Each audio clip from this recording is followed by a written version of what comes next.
Assalamu alaikum Moskva шаарындагы мекендештер.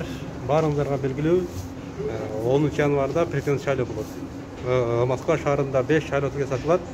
Бирок шайлоого катышуу үчүн сөзсүз түрдө консулдукка турушуңуздар керек. Эгер турбасаңыздар шайлоого катыша албайсыздар.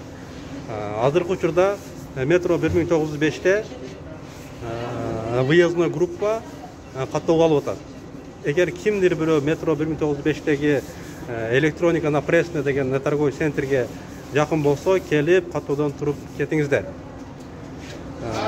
Анда эмесе әсери көрүп. Мынакей туугандар, бул ушундай каттоо жүрүп атат. Миграция кызматынын кызматкерлери, эгер сиздер ушул жерге жакын болсоңуздар, келип каттоого туруп 10 январдагы президенттик шайлоого катышыңыздар. Мынакей катуу иштешип атат. Элдер көп. Бул жерде кыргыздардын магазини бар экен, кыргыз дүкөн. Келип кыргыз сусунтардан алып жеп кетсеңиздер болот. Фруттар дагы бар экен. Ошону менен бирге эле консулчотко туруп каттоого туруңуздар. Айта кетчү нерсе, азыр бизде бир күн убакыт бар. 29 декабрга чейин гана каттоо жүрөт. 29-нан кийин каттоо бүтөт. Эгер бир күндү успет кылып калсаңыздар, келип каттоого туруңуздар. Бул жерде кечки саат 8ге чейин иштейт экен.